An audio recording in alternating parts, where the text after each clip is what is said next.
surat Asy-Syu'ara, surat yang mengisahkan ada beberapa kisah yang sesuai dengan tema surat, yaitu bahwa Nabi pasti akan mendapatkan pendustaan dari kaum. Semua Nabi akan mendapatkan pendustaan dari kaum. Kemarin kita sudah sampaikan di ayat 89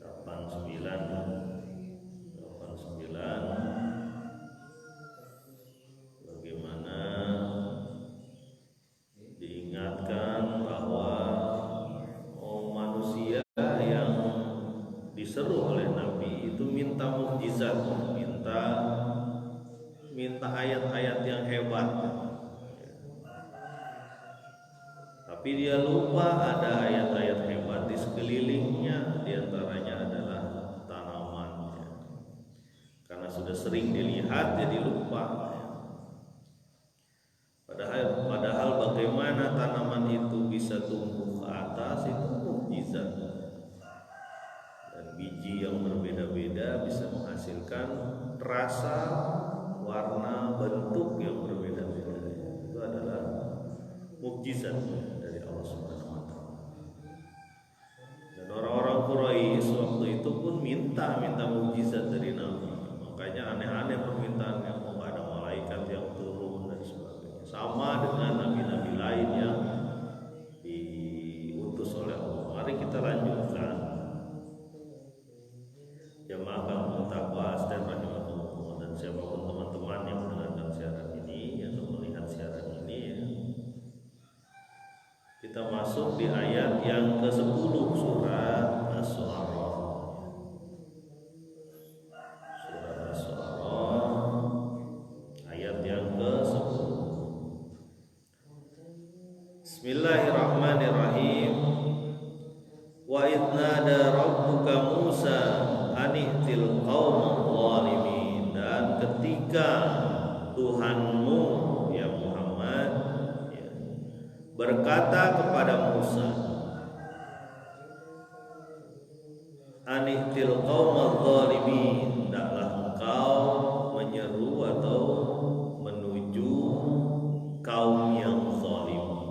Ini disebutkan bahwa Nabi Musa akan bertemu dengan kaum zalim. Sikap-sikap zalimnya disebutkan di sini. Sebelum disebutkan siapa orangnya, sikapnya dulu yang disebutkan. Kita tahu bahwa Nabi Musa termasuk Nabi yang cukup banyak disebutkan dalam Al-Quran. Surat Toha, Al-A'raf, banyak ya. Al-Baqarah pun disebutkan ya, tentang Bani Israel.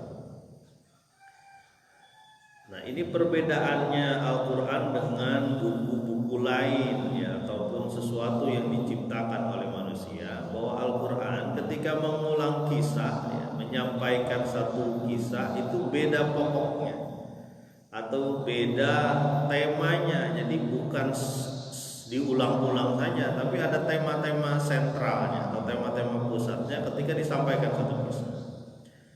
Jadi beberapa surat disebutkan kisah Musa dengan Fir'aun. Ada Musa dengan Fir'aun, ceritanya tentang kehidupan setelah ditenggelamkannya Fir'aun. Bagaimana kaum Bani Israel yang meminta makanan yang berbeda ya. Udah dikasih manna wa salwa, mintanya apa? Minta adasiha wa basoliha, adasnya mana? Ada kaum yang begitu sulit untuk diatur Bani Israel. Ada juga yang hanya menceritakan bagaimana peristiwa mukjizat-mukjizat yang disampaikan kepada Fir'aun. Ada juga yang cerita tentang bagaimana Fir'aun ditenggelamkan. Jadi banyak kisah tentang Fir'aun dan Musa, tapi tema-temanya berbeda gitu. Pokok-pokok pikirannya berbeda. Seperti yang ada di sini yang di surat Asy-Syu'ara. Tema sentral surat ini adalah bahwa nabi itu pasti akan diminta banyak yang aneh-aneh gitu, mukjizatnya aneh-aneh diminta. Termasuk ketika surat ini kan surat Makkiyah ya, surat yang diturunkan sebelum hijrah. Temanya adalah tema tauhid. Siapa Allah, siapa Roh kamu. Nanti ada beberapa kisah di ayat-ayat selanjutnya tentang Musa. Cukup banyak menyita kandungan isi surat As-Saff. Siapa Tuhanmu, siapa Roh semesta alam. Dialognya disampaikan bahwa memiliki atau menguasai langit dan bumi, menguasai timur dan barat. Jadi ada dialog tauhid, ada dialog keesaan Allah. Kembali ke ayat bahwa Nabi Musa diperintahkan oleh Allah ya. Di sini disebutkan wa iznada rabbuka, mengingatkan Nabi Muhammad SAW bahwa ini adalah Tuhanmu, aku loh yang memerintahkan kamu, yang memerintahkan Musa untuk menuju orang yang zalim atau kaum yang zalim. Kita tahu bahwa Fir'aun itu begitu zalim. Satu diantaranya adalah yuzabbihuna abna'ahum, jadi membunuh atau menyembelih anak laki-laki Bani Israel. Wa yastahyuna nisa'ahum, dan membiarkan hidup kaum perempuan Bani Israel. Salah satu kezaliman yang luar biasa ya, hanya nggak kebayang oleh kita kalau anak-anak kita dipotong atau disembelih ya. Dan dalam dialog-dialog dengan Fir'aun itu disebutkan, kalau kamu tidak menyembah aku, kata Fir'aun, nanti kita bisa lihat, kita bisa lanjut ya, akan aku lakukan perhitungan kepadamu. Karena Fir'aun sengaja-ngaja ngomong ana rabbukumul, aku ini Tuhanmu yang paling. Nah, jadi kembali lagi ke ayat, disebutkan bahwa Musa diperintahkan oleh aku ya. Aku itu Allah, maksudnya sebentar Allah Subhanahu wa taala, Robmu, Robnya Nabi Muhammad SAW ya, dan Rob kita semua, untuk menuju kaum yang zalim ya, yaitu kaumnya Fir'aun.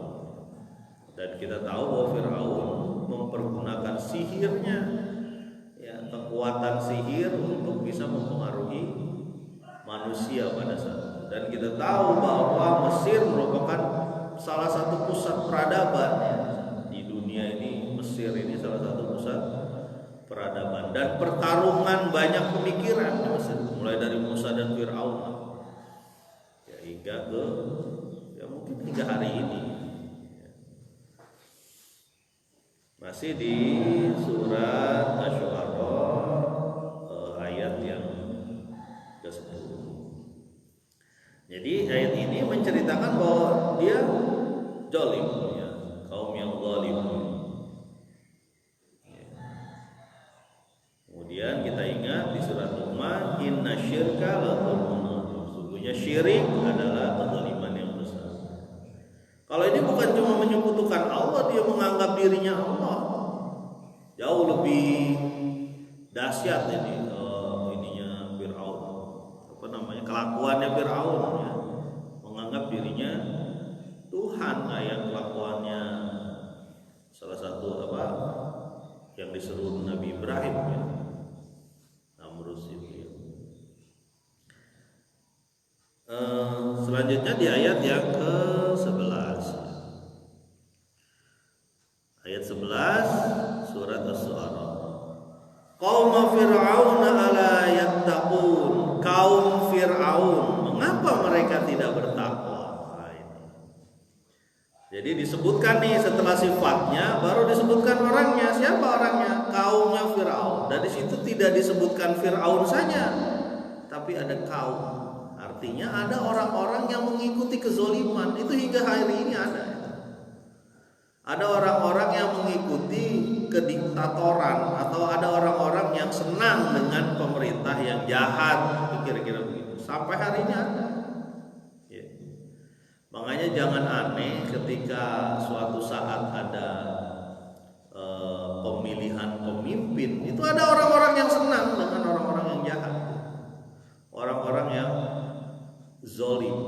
sudah tahu bahwa orang ini zalim lalu tetap dipilih. Ya. Nauzubillah, mudah-mudahan kita tidak seperti itu ya. Di mana aja itu pimpin tingkat apapun, baik tingkat kecil, tingkat RT, tingkat RW, lurah, kabupaten, ya. Kecamatan nggak dipilih cuma ya di Indonesia, langsung ke bupati dan tiga presiden. Nah, jadi ada kaum Fir'aun di situ. Kaum Fir'aun berarti ada yang mendukung kezaliman, ada yang mendukung kediktatoran, ya, pemaksaan kehendak. Ya, bahkan berarti ada orang-orang yang mendukung pembunuhan terhadap Bani Israel. Ya. Kan kadang-kadang ada orang yang membenci seseorang karena bukan dari kelompok dia. Ada tuh. Ya.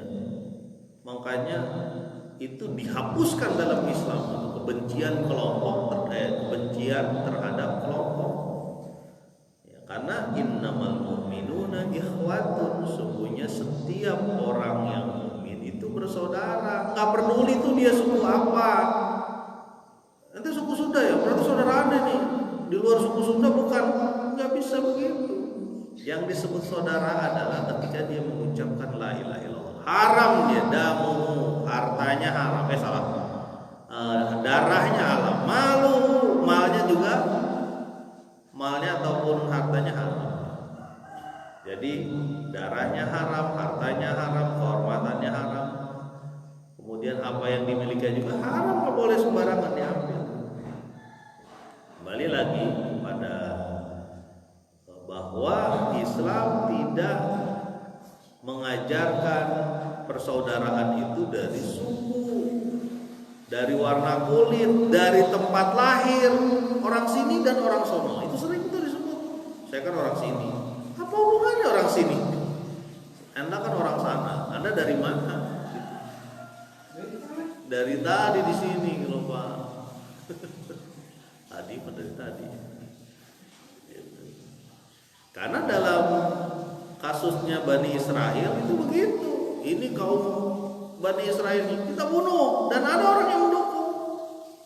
Ini masalahnya adalah ada orang-orang yang menyukai orang berlaku zalim. Kata Nabi SAW, tolonglah orang yang berlaku zalim dan orang yang dizalimi. Temannya bilang, kalau orang yang dizalimi kita tolong ya Nabi. Tapi orang yang berlaku zalim gimana nolong? Cegah dia supaya tidak berlaku zalim. Suaminya berlaku zalim, istrinya nggak bisa apa-apa, bisa cegah dia supaya tidak berlaku zalim. Itu pun sebaliknya, istrinya berlaku zalim, cegah supaya suaminya tidak berlaku, suaminya mencegah istrinya tidak berlaku zalim. Walaupun ada yang gagal, bukan berarti gagal, udah usaha. Itu Nabi Lut, ya. Nabi Lut istrinya ikut diazab gitu. Kita kembali lagi ke ayat ini bahwa ada kaum Fir'aun yang berlaku zalim. Dan di sini disebutkan Allah yang takut. Kenapa mereka tidak bertakwa? Kenapa mereka tidak takut kepada Allah? Kenapa tidak takut akan pembalasan yang diberikan Allah ketika dia berlaku zalim? Pembunuhan adalah dosa level kedua. Yang ketiga adalah perzinahan. Yang pertama musyrik, menyekutukan Allah. Jadi barang siapa yang membunuh satu manusia itu disebutkan sebagai membunuh semua orang. Begitupun yang menghidupkan satu manusia, jadi menghidupkan semua orang. Pembunuhan adalah level kedua dosa besar. Dan ini dilakukan oleh Fir'aun. Ditambah lagi dia bukan musyrik lagi, dia tempatnya musyrik, ngaku dirinya Tuhan. Fir'aun. Jamaah kampung takwa Astain rahimahullah. Jadi disebutkan bahwa di ayat yang ke-11 ini Allah yattaqun. Kenapa mereka tidak bertakwa? Tidak takut sama Allah. Bukan yang nggak tahu Firaun itu berdiri ya, atau berkuasa setelah era Ibrahim, jauh setelah Ibrahim. Jadi ada, bahkan kita tahu di Mesir itu ada eranya Yusuf, gitu kan? Yusuf itu kan berkuasa pada saat itu. Tapi berlalu sedemikian lama. Biasanya kalau berlalu sedemikian lama, masyarakat itu dikasih nikmat, ya, dikasih nikmat oleh Allah, lupa dia bersyukur.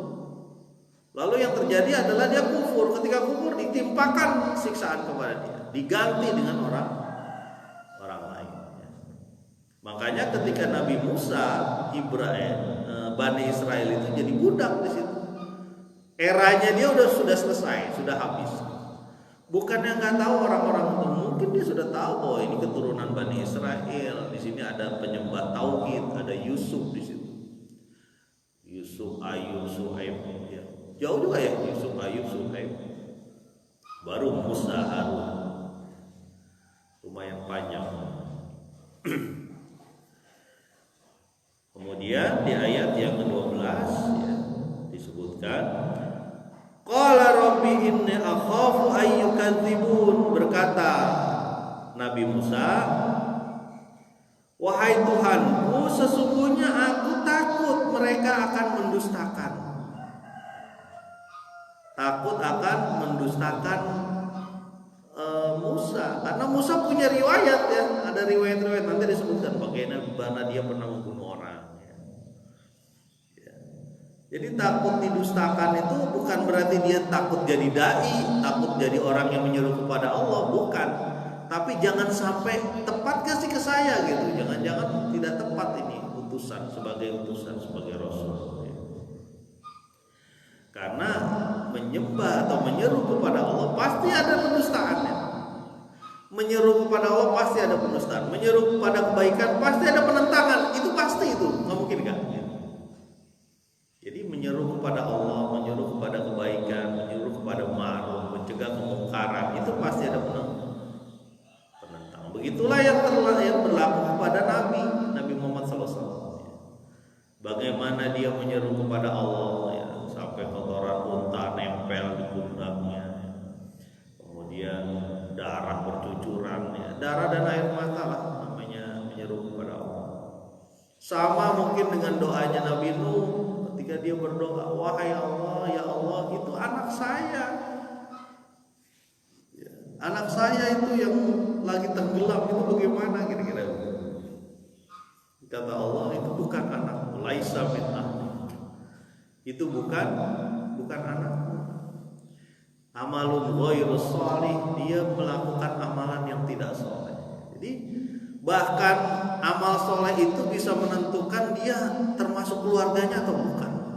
Makanya dalam Islam pewarisan nggak ada bagi orang yang non muslim, walaupun itu anak. Kembali lagi ke ayat. Qala rabbi inni akhafu ayyukadzibun. Wahai Tuhanku, aku khawatir mereka akan mendustakan. Kisah selanjutnya agak panjang ya, mungkin kita lanjutkan setelah ini. Mudah-mudahan ini jadi pembuka nih bahwa Nabi Muhammad SAW mirip dengan Musa ya, sama-sama didustakan juga ya oleh kaumnya. Dan